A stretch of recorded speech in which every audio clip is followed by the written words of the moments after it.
Bueno, Marcos, entonces la exhibición de autoridad del Mesías. Y la lectura bíblica, pues fue Marcos.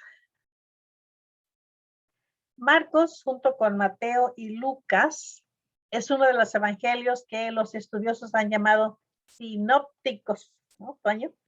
Esto no quiere decir, como un seminarista opinó alguna vez, algo que no tiene ojos. Que sí suena, ¿no? Sin ópticos, sin ojo, ¿no? Porque esta palabra viene del griego. Sin óptico, sin ojos, se vendría del latín, pero no en griego. La palabra sin o sun quiere decir con, y óptico, pues se traduce como visión, es decir, ahí es al revés, el sin es con. Y los evangelios sinópticos son los que se ven con la misma perspectiva, se ven semejantes.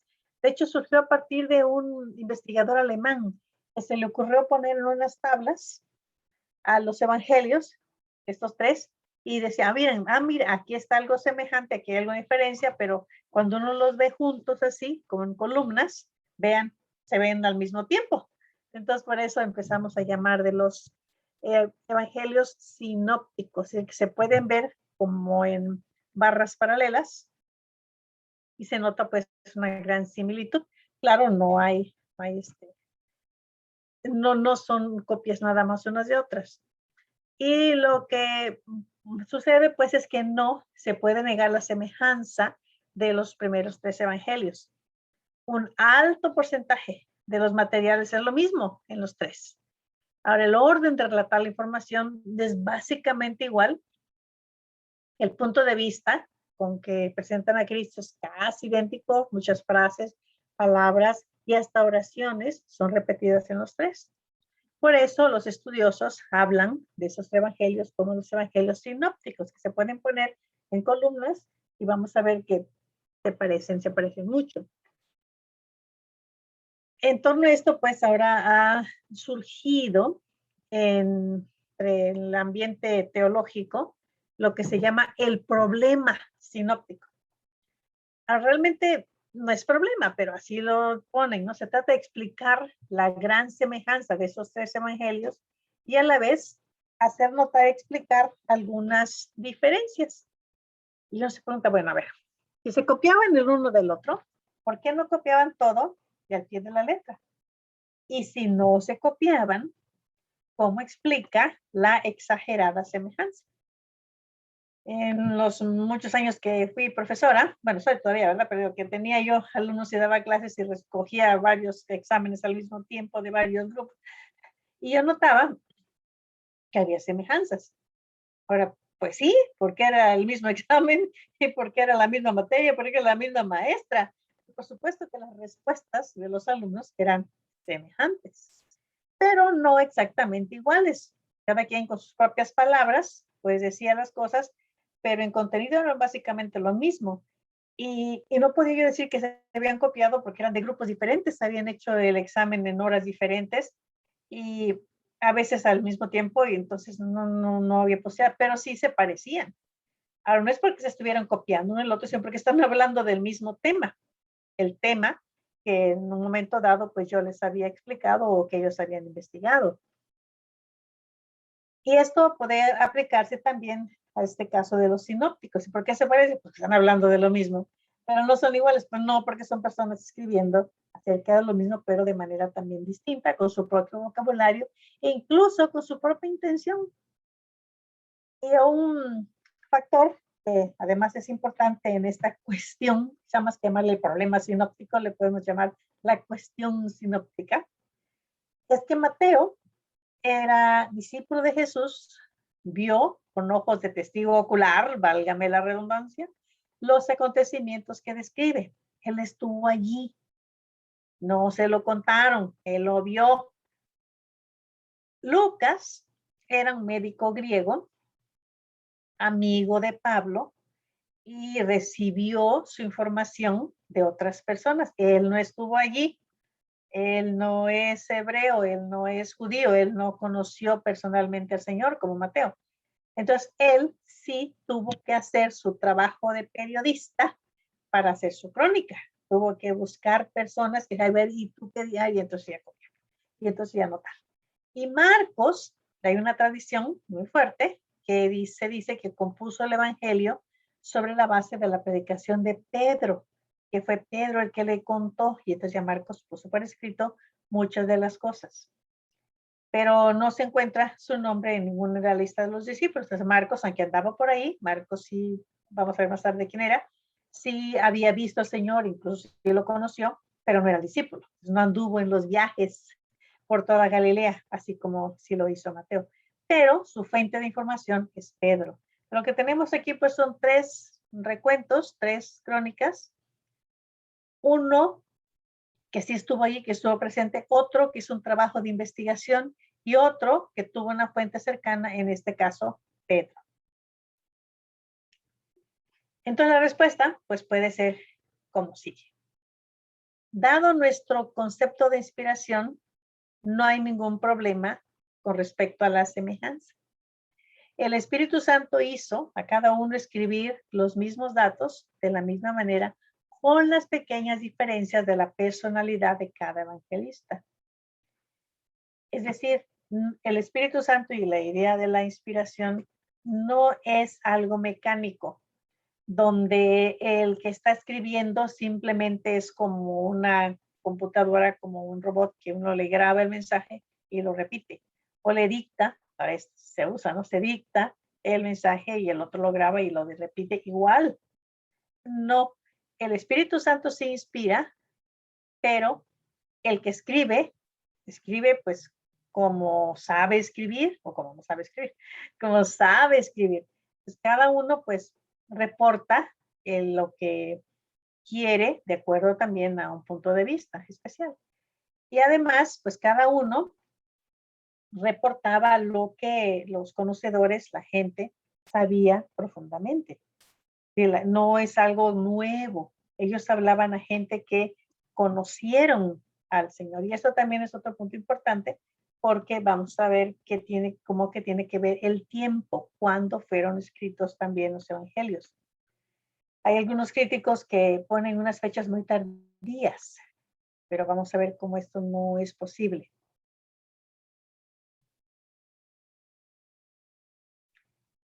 Los primeros cristianos, los discípulos de Jesús, había muchos todavía que todavía vivían, que eran testigos de los milagros y enseñanzas de Jesús.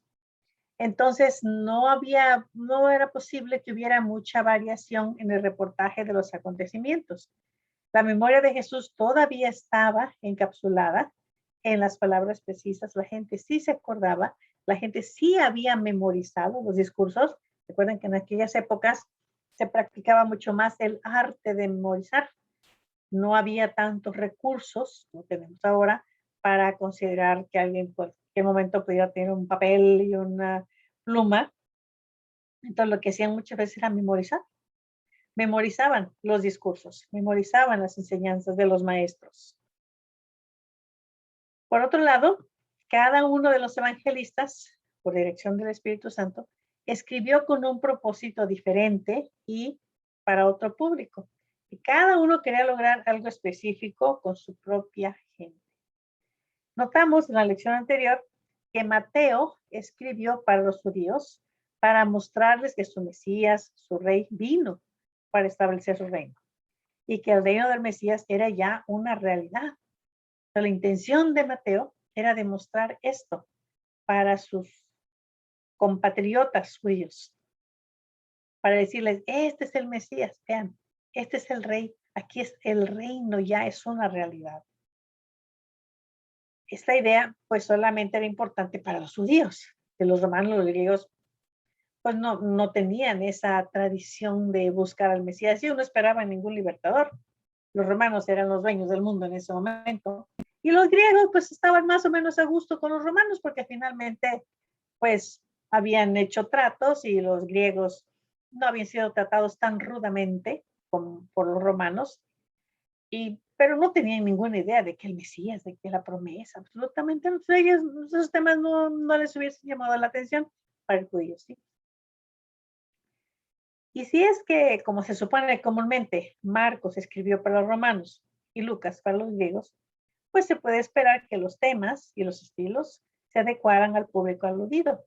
Es una señal de un buen escritor, que tome en cuenta la audiencia, hacia quién se está dirigiendo.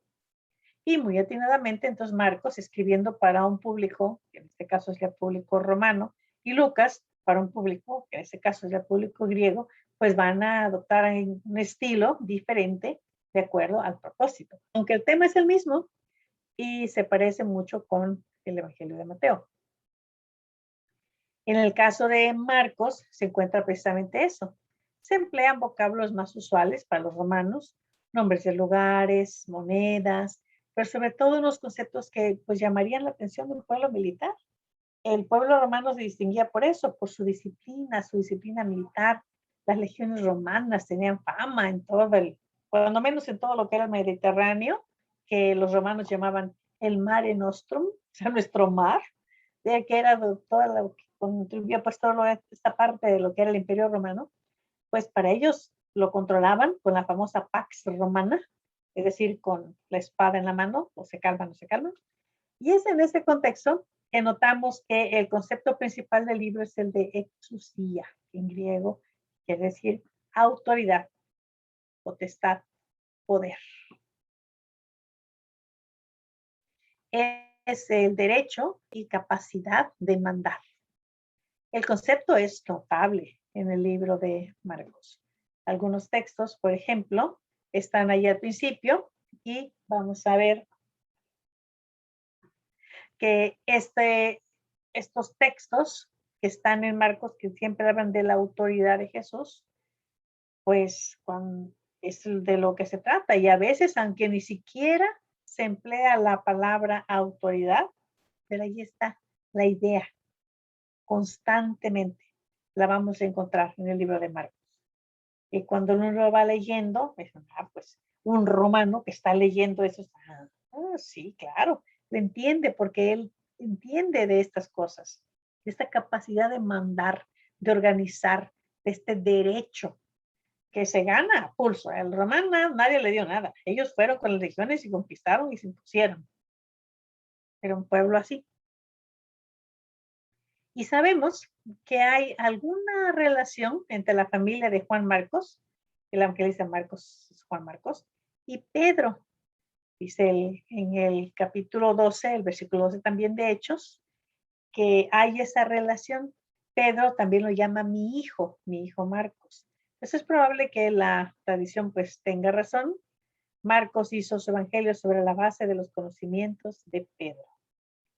Digamos que Pedro le dije, escribe esto, y Jesús dijo esto, y Marcos poniéndolo por escrito. Además, Marcos vivía en Jerusalén durante el ministerio de Jesús.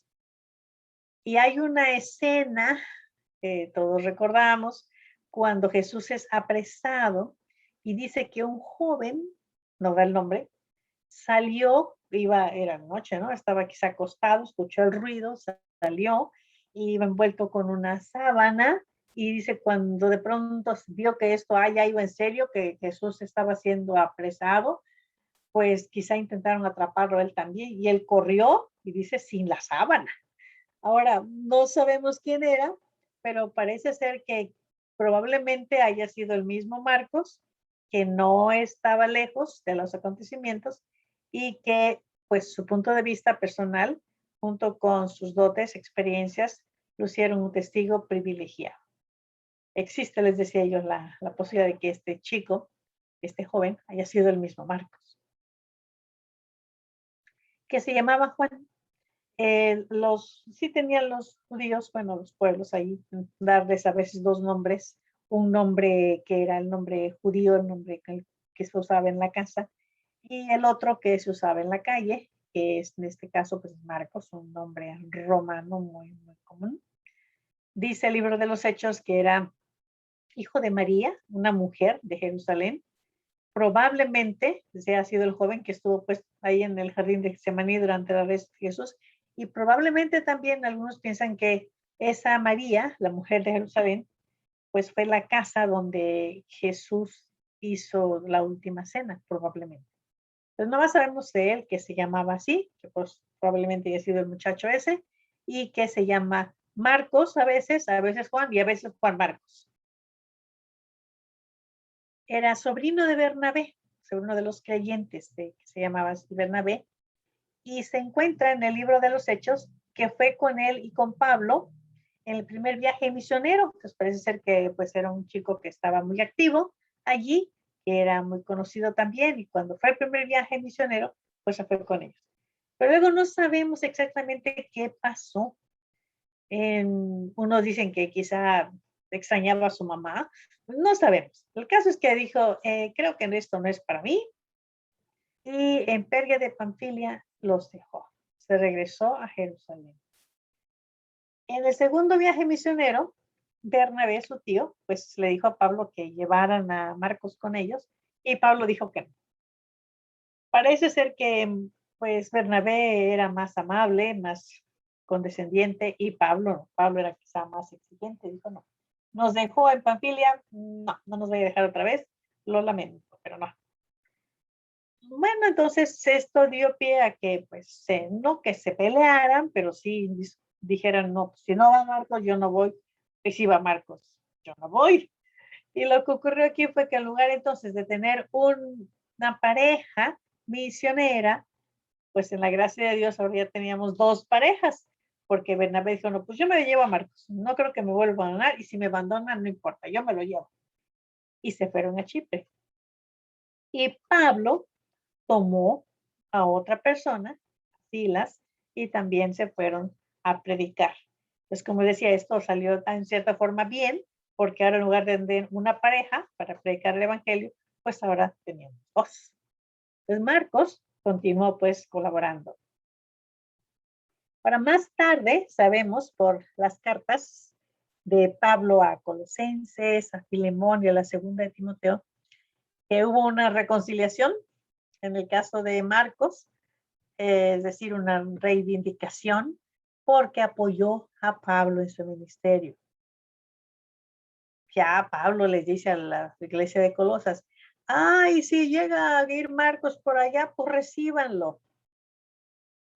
Y luego en la epístola que escribe a Filemón, menciona a Marcos, mi colaborador, junto con Aristarco, Demas y Lucas.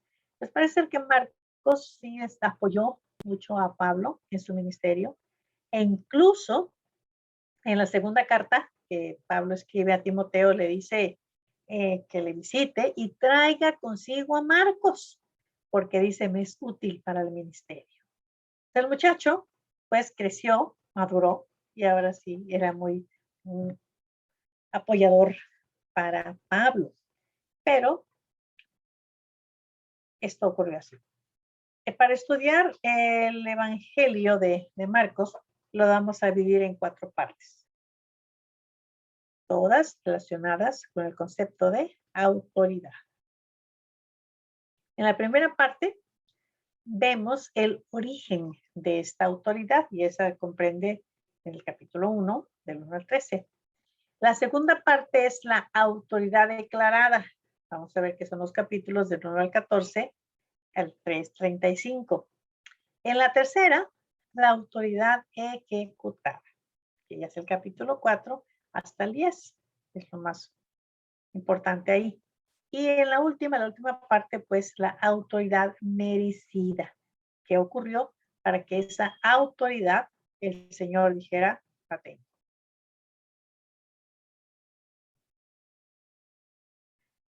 Empecemos entonces con el origen de la autoridad de Jesús. El Evangelio de Marcos empieza de manera diferente a los demás evangelios sinópticos. Se inicia con una declaración de que lo que sigue es en verdad el Evangelio de Jesucristo, el Hijo de Dios. Y que este Jesucristo es el anunciado por Isaías el profeta. Además, es tal y como lo describió el profeta. O sea, el preanunciado y prometido eterno rey. Empieza así. Inmediatamente se lanza a decir de dónde viene, cuál es el origen de la autoridad de Jesús. Y se va con Isaías. Isaías, que es el profeta evangélico, porque es Isaías el que habla de el Mesías, de ese que iba a venir. Y lo que cita Marcos es un texto completo y lo complementa con Malaquías y queda como si fuera el anuncio del inicio del cumplimiento del tiempo. Él entonces se compromete a desarrollar este tema. Y entonces, vemos que la cita no se refiere precisamente a Juan el Bautista. Aunque parece que sí, y entonces uno se queda así un poco, pues como sacado de onda, ¿no? Porque es, a ver, ¿a quién se refiere? Permítanme. Uy. Y veamos, está ahí pues en Marcos el 1:15, ¿no? Y uno dice, a ver, ¿a quién se refiere este versículo?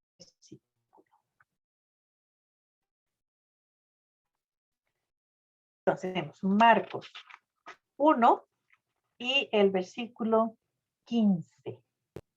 Cuando dice que después de que Juan fue arrestado, Jesús fue a Galilea y luego dice, el tiempo prometido por Dios ya ha llegado. El reino de Dios está cerca de ti. Entonces sus pecados y crean el evangelio. Entonces ahí, bueno, se refería realmente a Juan, pero ahora él lo utiliza para decir que ya, el reino ya está aquí.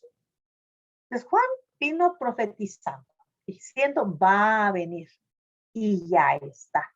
Es una manera muy judía, muy hebrea, ¿no? De decir, el reino viene y ya está. Bueno, a ver, ¿qué quieres decir? ¿Que va a venir en futuro o que está ya en presente? Pues las dos cosas. Lo que pasa es que el futuro en realidad no es futuro si ya está aquí, ya es presente. Pero el presente ya no es presente porque ya pasó, ya es pasado. Entonces la idea es de una acción que está continua. Entonces, el ser profetizado y estar profetizando hablan del origen divino de la autoridad de Salvador. Es decir, sí se refiere a Juan, pero también se refiere al Salvador. Juan profetizaba y ahora se está cumpliendo ya lo que Juan estaba profetizando, predicando. Y esto el Marcos lo pone, entonces para decir que pues ya está el reino aquí y que este reino es el prometido por Dios. No es un reino como estaban acostumbrados en su época y en nuestros días también. No es un reino de tipo político, porque los reyes de la tierra, pues así son, ¿no? Organizan sus actividades para gobernar y tienen carácter político. Este no. Este es un reino en un sentido espiritual que viene de Dios mismo. Y la manera tan breve de referirse al bautizo y las tentaciones, incluso, no que nada más las menciona, pues dice que para Marcos los acontecimientos mismos no eran lo más importante, sino lo que proporcionaban el concepto básico del evangelio. Para Marcos parece que lo importante de las tentaciones no fue describirlas todo con lujo de detalles, sino simplemente que dice el Espíritu le impulsó al desierto y dice que estuvo tentado por 40 días, ¿verdad? Y luego dice que los ángeles le servían. Y ya. Entonces, para él lo importante es presentar a este Mesías que está allí, que el Espíritu le lleva y además que los ángeles le sirven. Y con eso ya da cuenta de las tentaciones. Luego, en segundo lugar, la autoridad de Jesús declarada. La idea de autoridad ya está en el anuncio de que Jesús predicaba el reino de Dios. Lo hizo en términos del cumplimiento del tiempo y la real presencia del reino, es decir, la autoridad. Y la frase se ha acercado. Es una mejor traducción que el reino está cerca. ¿Sí ven la diferencia? Una cosa es decir que el reino se ha acercado y otra cosa es decir que el reino está cerca. Es una forma, la idea es que el reino ya está. Después de llamar a los primeros 4 discípulos, Jesús luego entra en la sinagoga, donde la nota más sobresaliente otra vez de su enseñanza es la autoridad.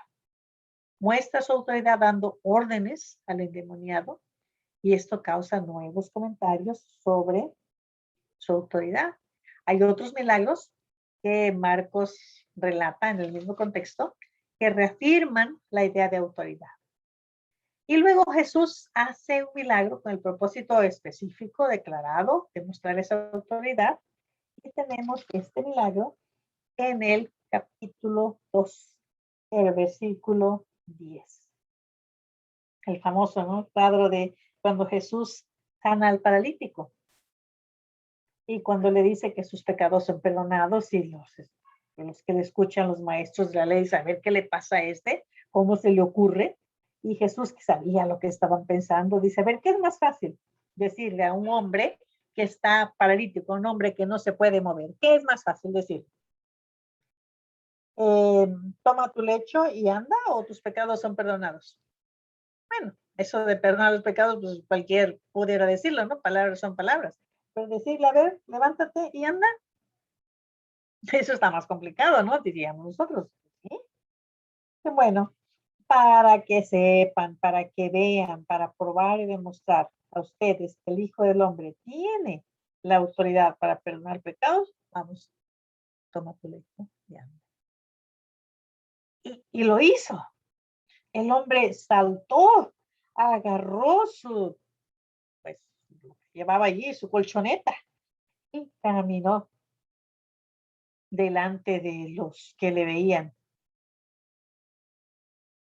No hemos visto, dijeron, esto jamás. En lo que sigue, Marcos nos declara esta autoridad haciéndonos verla en acción. La cuestión del sábado, la cuestión del ayuno, tiene que ver con esto. Una de las más fuertes declaraciones de autoridad la hace en relación contra el pecado del Espíritu Santo, contra el Espíritu Santo. Porque algo tan hasta ridículo, diríamos nosotros, era que se atribuía este poder de Jesús a Satanás. Y de Jesús dice, pero ustedes de plano no piensan de manera lógica. ¿Cómo va a ser que Satanás esté luchando contra Satanás? Es totalmente absurdo. Y dice, todos los pecados serán perdonados, sí, pero la blasfemia contra el Espíritu Santo, esta no, nunca será perdonada. Es un pecado que tiene consecuencias eternas. Y esto tendría que haberles hecho pensar a aquellos que hablaban en contra de él y que le calumniaban.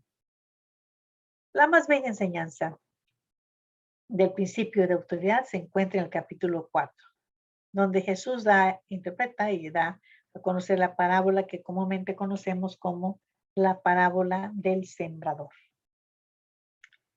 Junto con esta enseñanza encontramos otras que enseñan lo mismo, que la autoridad, el poder de Jesús es la palabra, que cuando Él dice, toma tu lecho y anda, el paralítico toma su lecho y anda.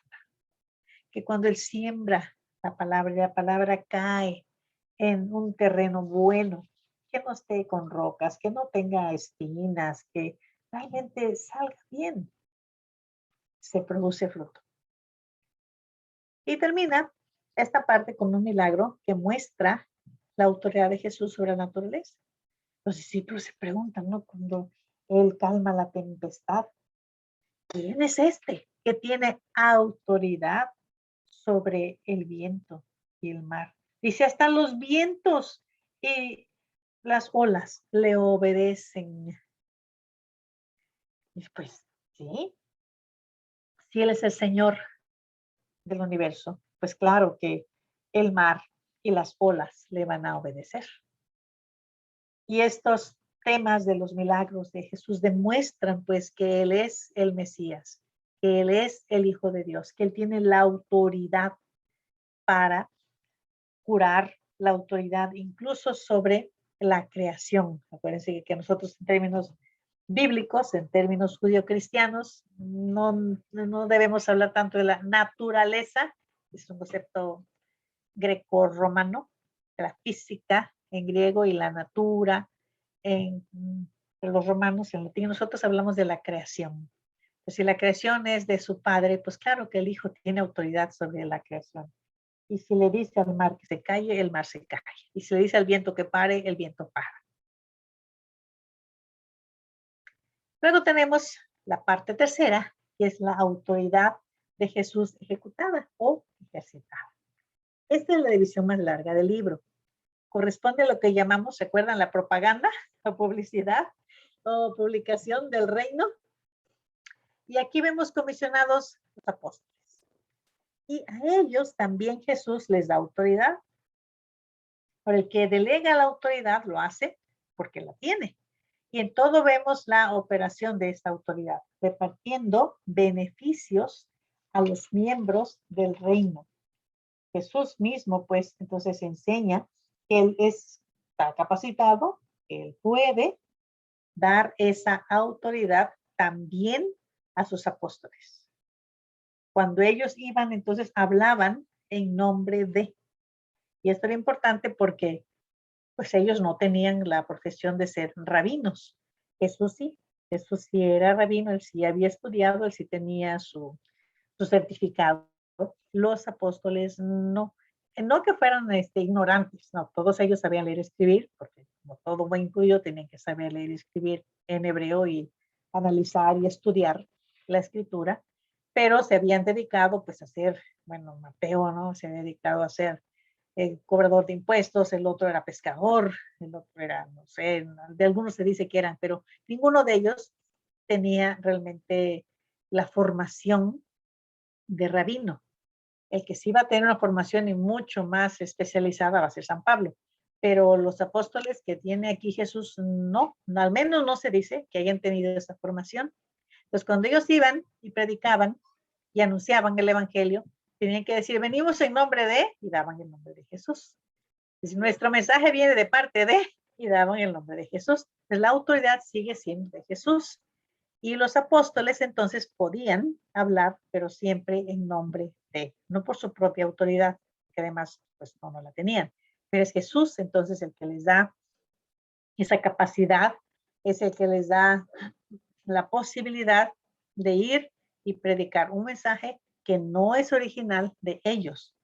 Esto lo hacía, por ejemplo, me acuerdo de John Wesley, el fundador de los metodistas. Él hacía esto también, él tenía un grupo de jóvenes que enviaba a predicar, pero él preparaba los sermones, se los enseñaba y entonces los muchachos se iban a predicar, no sé si de memoria, pero lo tenían por escrito y predicaban el sermón que su maestro, que sí era teólogo, John Wesley, les daba. Pues algo así hacía Jesús, Jesús los mandaba y ellos tenían que entonces ir y hablar en nombre de él, curar también en el nombre de Jesús. Aquí encontramos esos milagros de sanidad, de nutrición, de poder sobre los demonios. Las enseñanzas también se relacionan con el tema, sobre todo en cuanto a las enseñanzas de Jesús que se oponen a las tradiciones de los antepasados y a las costumbres de los judíos, especialmente las costumbres de los fariseos. Y es que tenemos que recordar que cuando el pueblo fue llevado al exilio y pasaron los 70 años, pues estuvieron, ahora sí, cuando regresaron, dijeron, ahora sí ya no nos va a volver a pasar. Y empezaron a guardar la ley, pero luego empezaron a producirse comentarios sobre la ley y empezaron a tratar de cumplir esas leyes de manera tan estricta que pues ya en lugar de ser un gusto, un gozo para el pueblo, cumplir con la ley de Dios, pues se convirtió en algo pesado y ya no sabían si estaban haciendo bien las cosas o no, sobre todo en la observancia del sábado, en la observancia del tipo de comidas y de vestido que deberían traer. Entonces habían unas pues tradiciones muy arraigadas allí que eran observadas sobre todo por los fariseos, que se consideraban pues los más judíos de los judíos, con toda la autoridad. Y no debemos pensar nunca, aunque a veces sí, algunas personas lo dicen, que Jesús se opuso al Antiguo Testamento. No, se opuso a las perversiones que la tradición había hecho del Antiguo Testamento, a esas pues, comentarios que los judíos habían escrito acerca de la ley. Pues Jesús nunca estuvo en contra de la ley, creo que no, pero estuvo en contra de esas tradiciones, de esas costumbres que tenían los judíos, sobre todo los fariseos, que eran los más estrictos, que habían hecho ya tradiciones pues muy, muy largas de cuántos metros podía caminar, sobre todo le digo el sábado, cuántos metros podía uno caminar el día sábado, qué tipo de cocina se debía de hacer, cuándo y cómo, que si se podía tener en la misma cocina se podían hacer, tener lácteos y tener carnes, un montón de tradiciones que, bueno, hasta nuestros días algunos mantienen. Y esto Jesús decía, a ver, eso es demasiado y ustedes han cargado demasiado esto y no puede ser. Ese yugo está muy pesado. Por eso él decía, vengan a mí, mi yugo es fácil, mi yugo es ligero. Santiago, Jacobo y Juan entendieron bien esto de la autoridad y querían participar en ella. Ellos entendieron, dijeron, pues sí, hay autoridad, nosotros también queremos. Y ahí tenemos ese famoso capítulo 10, el versículo 42, cuando los discípulos, ¿no?, están allí diciendo, bueno, ¿qué vamos a hacer? Y viene Juan y Jacobo, los hijos de Zebedeo, el maestro, queremos pedirte un favor. Dice, a ver, ¿de qué se trata? De cuando estés en tu glorioso trono, queremos sentarnos en un lugar de honor. Uno a la izquierda y el otro a la derecha, y ahí tú en medio. La palabra ahí que se traduce, ¿no?, es cuando vengas y tengas toda la autoridad, todo el poder, queremos compartir allí también. Ahí se traduce como potestad, pero es la misma palabra exousia. La autoridad es autoridad, y aquí viene un twist, porque generalmente, y así lo hacían en el Imperio Romano, por supuesto, y en todos lados, la autoridad a veces es para ser servido, y la autoridad exige que la otra persona se doblegue ante la voluntad, pero del otro, del que tiene la autoridad. Pero aquí la autoridad es mucho más que eso. Y Jesús introduce esta idea de que la autoridad es para servir. Y la tiene solamente aquel que pueda cumplir con el servicio. La autoridad tiene que ser merecida.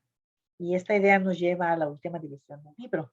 Pero se introduce aquí pues este principio, este concepto de que la autoridad es para servir, para llevar a cabo algo, y que a alguien pues se le da esa autoridad para que cumpla. Cuando él envió a sus discípulos con la autoridad de echar fuera demonios, con la autoridad de curar, no era para que se sirvieran ellos mismos, sino que sirvieran a la comunidad, de que pudieran aliviar las cargas de de la gente con la que se encontraran. Entonces, esa autoridad era para hacer el bien, para servir. La autoridad de Jesús es merecida.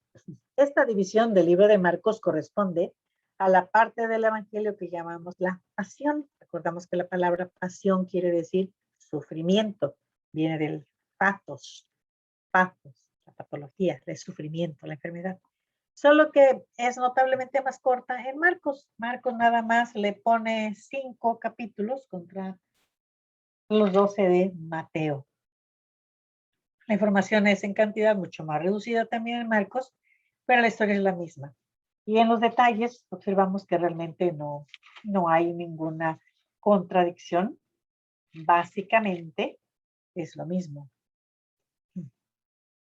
Para Marcos, toda la última parte de su evangelio es el cumplimiento de las palabras de Jesús a Santiago y a Juan, explicando su misión, su ejercicio de autoridad. Él les dijo allá en el capítulo 10, el versículo 45. Bueno, de hecho, desde el 44, así quien quiera que quiera ser el primero, debe ser el esclavo de los demás. Pues aún el Hijo del Hombre vino, no para ser servido, sino para servir a otros y dar su vida como rescate por muchos. Y eso fue lo que hizo. Él va a la cruz en relación con esta autoridad. Ordena, por ejemplo, en el 11, el versículo 3, que le traigan el burrito, el pollino, con la sola excusa, motivo, razón de que el Señor lo necesita.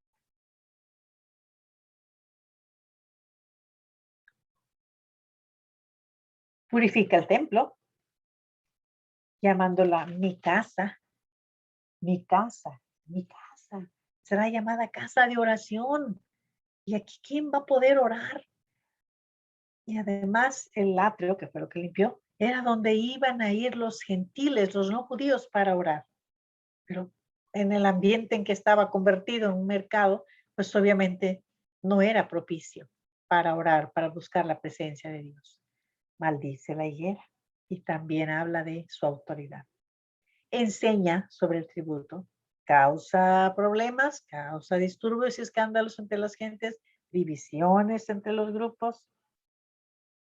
La pregunta sobre los impuestos al César y los demás casos, que pregunta sobre la resurrección, todo para llevarle a sacrificio, porque su autoridad será legitimizada en él. Jesús marcha deliberadamente hacia la cruz. No le importa ya provocar, no le importa ver que todos se están volviendo contra él, las autoridades sobre todo, porque él desea ya que esto se cumpla, que se lleve a cabo el último sacrificio, la cruz. El juicio, la crucifixión de Jesús ocupan un espacio normal en el Evangelio de Marcos, pero la resurrección, notamos también que es pequeña, es menor, y concuerda con el propósito de Marcos de exhibir la autoridad de Jesús, que se exhibe todavía, en las señales y en la sobrenatural extensión del reino de Cristo en el mundo. Para la siguiente lección, vamos a leer el Evangelio de Lucas.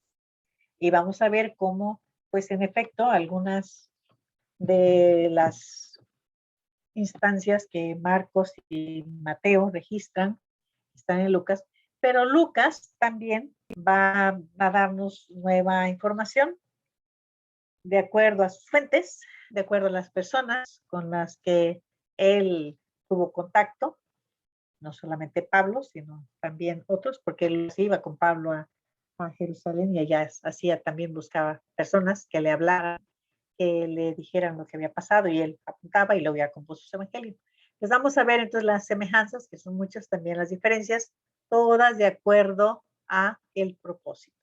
Pues ya dijimos, para Mateo le interesa mucho apelar a un pueblo judío. El pueblo judío que esperaba el Mesías libertador. Pues Mateo dice, pues aquí está. Para Marcos, el público es más gentil.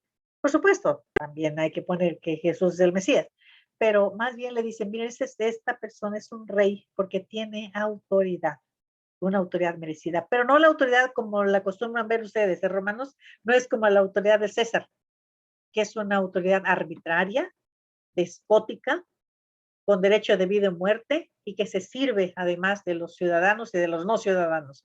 No, este rey es un rey que sirve, que incluso entrega su vida para salvar a los suyos.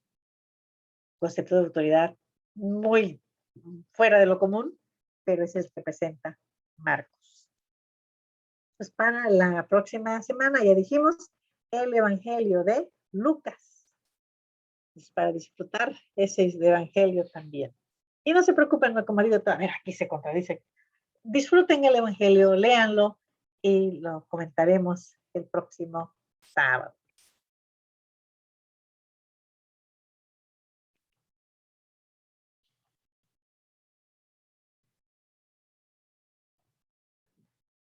hay algún tiempo que todavía tenemos para que si tienen alguna pregunta o comentario, Toño, Alex, Jasmine, Vicky.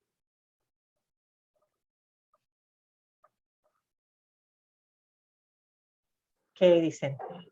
Pues no, yo A ver. tengo muchas, pero a la vez me vuelvo chiflada, me vuelvo toda así, que me da de vueltas todo porque se fue muy rápido.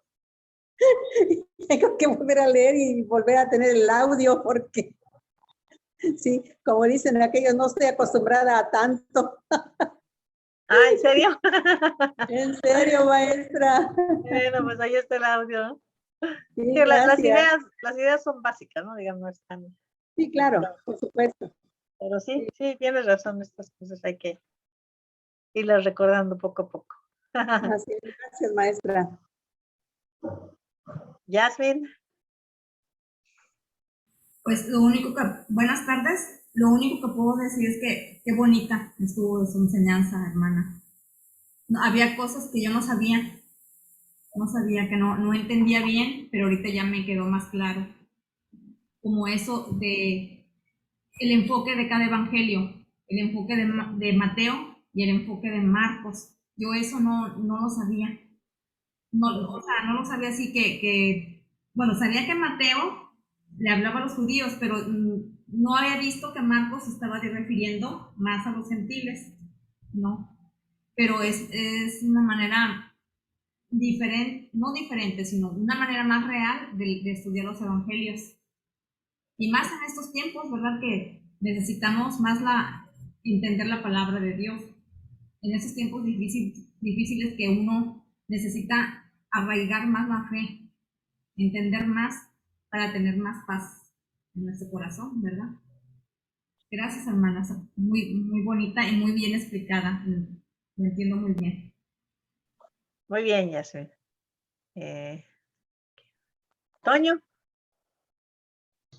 No hay ninguna contradicción, como decíamos al principio, cada evangelista vio de diferente manera, pero al final es lo mismo, ¿no? Concuerdan, sí, los acontecimientos es como nosotros, ¿no? Pudimos estar en algún mismo lugar, pero no todos pudimos captar lo mismo, ¿no?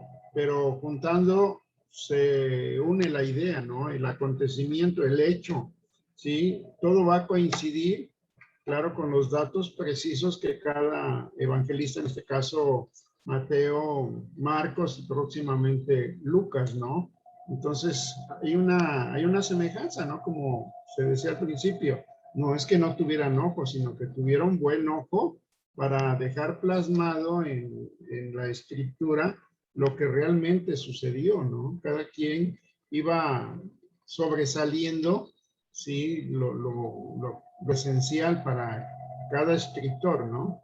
Y pues sí, verdaderamente apasiona nuevamente volver estudiar, ¿no? Escuchar la explicación, como lo deja el maestro Gerard Hayes y usted, que también va interpretando y aunando, enriqueciendo, ¿no? Todos esos conceptos que en verdad nos deja más fuente de información. Gracias, maestra. Así es, Toño, así es. Y bueno, la tarea que nos iba a dejar Alex. ¿Qué pasó, Sí, Alex? tengo una tarea. Excelente. Pero esta es una pregunta de opinión, es ver qué opinan. Y voy a pedirles que esa opinión también sea explicada. ¿Por qué opinan eso? Vamos a ver. El Evangelio de Lucas, al igual que el libro de Hechos, empieza con que es una narración que el doctor Lucas está escribiendo para una persona, para el excelentísimo Teófilo. Y Teófilo no sabemos quién es, no aparece por ningún lado, y me extraña mucho que Lucas, siendo tan detallado en sus explicaciones, no nos diga quién fue este excelentísimo Teófilo. Entonces la pregunta es, ¿qué opina? ¿El excelentísimo Teófilo es un personaje real o es el elemento literario?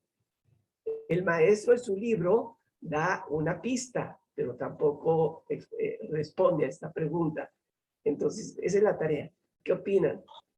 Teófilo, ¿existió o no existió?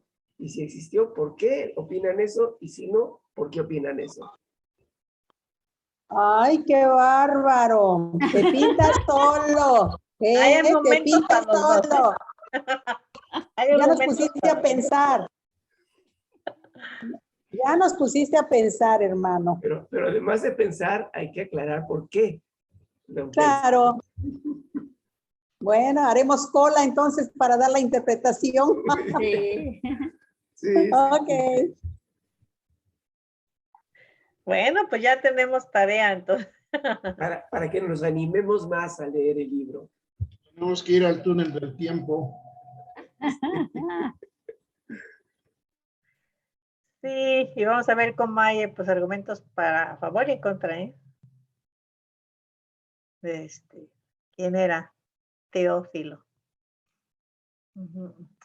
Y como dijo Alex, lo que vamos a ver la próxima vez es una obra en 2 volúmenes. Ujú, el otro va a ser Hechos. Así es. Ujú. Bueno, entonces ya quedó clara la tarea, ¿verdad? Decidir, pero claro, decir por qué, no nada más. No, yo voto por no. ¿Cómo? ¿Por qué? Como luego dicen, justificada la respuesta. Con argumentación, porque considera uno que fue una persona real, que sí existió, fulanito, y otra que no, que nada más como un recurso literario, que sí, de hecho sí sea desde antes, ¿no? Muchas personas lo usan y lo siguen usando, un recurso literario nada más para designar una persona, pero que no era de veras. Bueno, pues entonces terminamos y vamos a leer todo el Evangelio de Lucas para el próximo sábado.